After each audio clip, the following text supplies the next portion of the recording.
Welcome to Mindblow, the ultimate destination for jaw-dropping content that will surprise, inspire, and entertain you every step of the way. If you love discovering the unexpected, make sure to subscribe, hit the like button, and share with your friends to keep the excitement going. Your support helps us keep blowing minds and creating content you'll never forget. So buckle up and get ready, because this is just the beginning.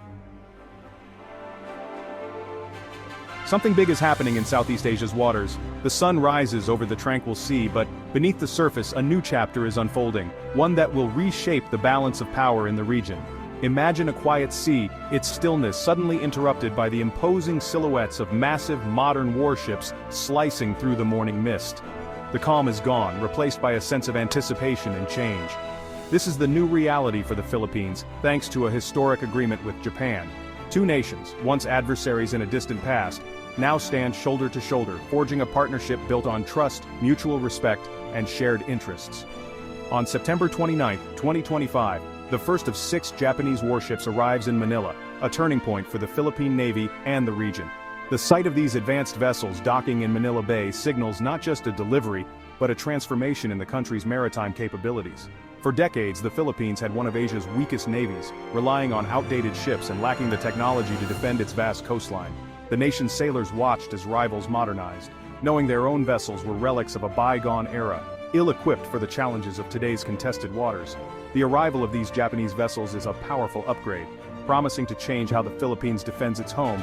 With cutting-edge radar, missile systems, and state-of-the-art communications, the Philippine Navy is stepping into the future, ready to protect its people and its sovereignty.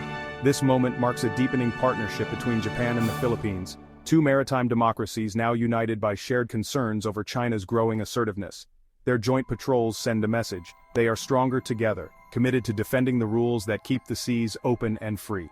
The warship deal is a visible sign of a new alliance, aiming to balance power and uphold international rules at sea. It's not just about hardware, it's about building trust, sharing intelligence, and standing up for a vision of peace and stability in the region. As these sleek hulls cut through Manila Bay, they carry the hopes of a nation ready to stand tall. For many Filipinos, the sight is both reassuring and inspiring, a symbol that their country is no longer alone, but backed by powerful friends. For Japan, it's a step toward a more active security role in the region. By supporting its neighbor, Japan is also protecting its own interests, ensuring that vital sea lanes remain open and that the region remains stable. For the world, it's a clear signal: the geopolitical landscape is shifting. News outlets across the globe take notice, analysts debate what this means for the future, and neighboring countries watch closely, recalibrating their own strategies. The quiet seas of Southeast Asia are now the stage for a new era of competition and cooperation. Old rivalries are being re-examined, new alliances are being tested, and the stakes have never been higher for peace and security in these waters. The game has changed, and everyone is watching. From fishermen on the shore to leaders in distant capitals, all eyes are on Manila, where the future of the region is being written, one ship at a time. To truly grasp the profound impact of these formidable Japanese warships, we must first understand the daunting challenges the Philippine Navy has been facing for decades. For many years, the Navy has relied heavily on aging, hand-me-down vessels, some of which date all the way back to World War II, a time when naval warfare was vastly different. Brave and dedicated sailors have been tasked with confronting modern threats using these outdated tools, struggling to effectively patrol over 7,600 islands and one of the world's longest coastlines, a monumental task by any measure. These old ships are not only slow and cumbersome but also costly to maintain, often sidelined by persistent mechanical issues that render them ineffective. In the contested waters of the West Philippine Sea, Filipino fishermen frequently face harassment, while the Navy, lacking both speed and firepower, is often unable to intervene effectively. Modern naval operations hinge on advanced radar, sonar, and communication systems, capabilities that the old fleet simply does not possess, leaving them at a significant disadvantage. The Navy is often left blind, unable to adequately track illegal fishing activities, smuggling operations, or respond swiftly to emergencies that arise at sea. Years of chronic underfunding have left the Philippines unable to enforce its own maritime laws, a situation that undermines national security and sovereignty.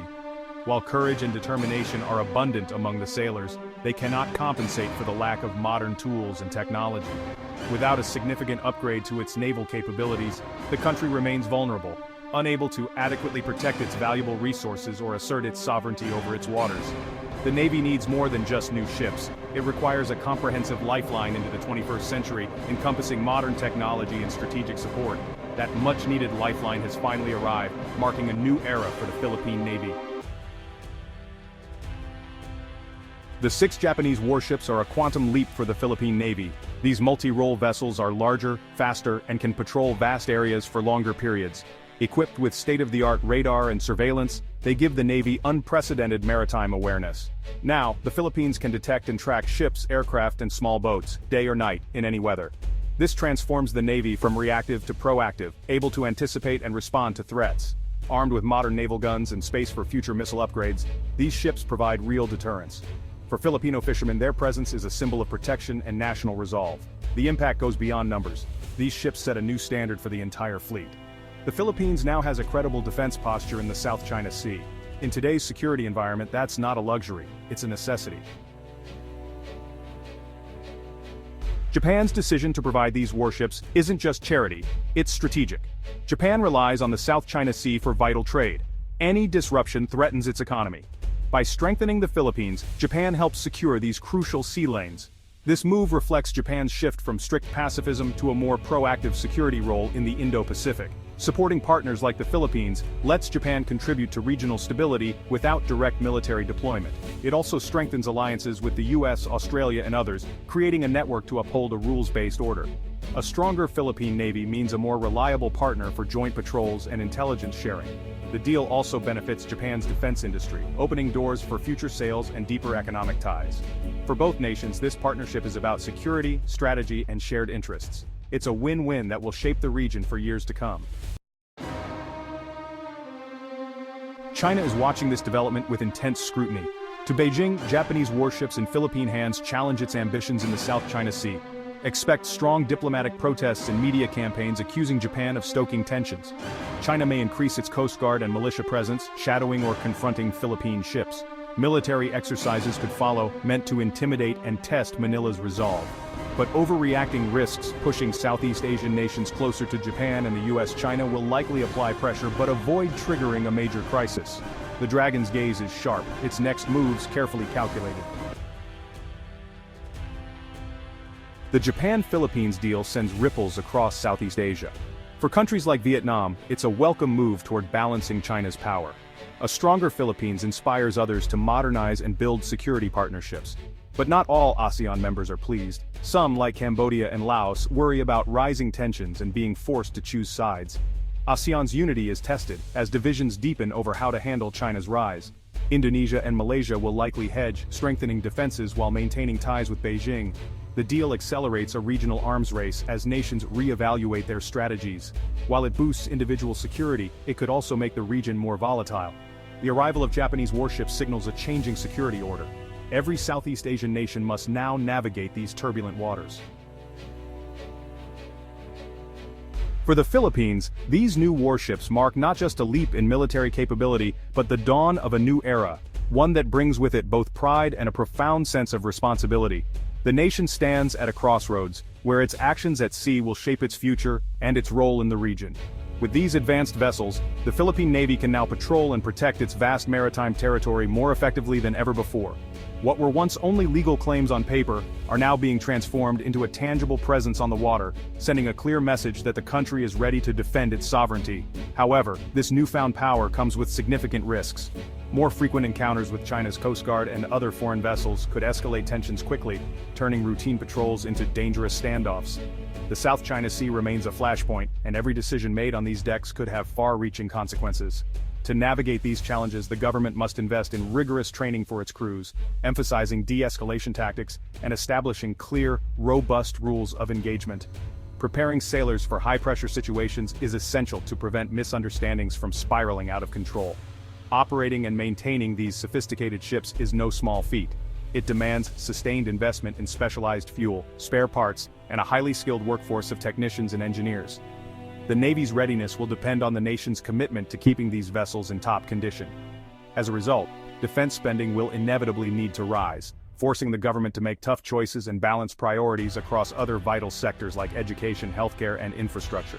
Every peso spent on security is an investment in the nation's future, but it comes with trade-offs. The Philippines must now step up as a regional security actor, participating in joint patrols, multinational exercises, and deepening alliances with trusted partners. These collaborations not only enhance security but also strengthen diplomatic ties and build mutual trust. This new role brings both opportunity and greater involvement in the complex web of regional rivalries. Navigating these alliances will require careful diplomacy and a clear understanding of the nation's long-term interests. The country is no longer a bystander, it's now an active player in the Indo-Pacific's unfolding drama, shaping events rather than simply reacting to them. The world is watching how the Philippines will rise to meet these challenges. The path ahead is challenging, demanding wise leadership, strategic vision, and unwavering national resolve. Every decision made today will echo for generations to come. The stakes are undeniably high, but so too is the promise of a stronger, more secure future for the Filipino people. The next chapter begins now, as the Philippines sets sail toward its destiny on the world stage. The transfer of Japanese warships is more than a military deal. It's a turning point for the Indo-Pacific. The Philippines is finally equipped to defend its sovereignty. Japan emerges as a proactive security partner. Together, they're building a new balance of power, chipping away at China's dominance. The message to Beijing: the region won't accept unilateral claims or coercion. This could inspire new security partnerships, weaving a web of deterrence across Southeast Asia. But it also risks deepening divides, challenging ASEAN's unity. As these ships join the Philippine fleet, history is being made in the South China Sea. Success will require more than ships. It demands political will, investment, and public support. A strong, sovereign Philippines is now central to a stable, rules-based region.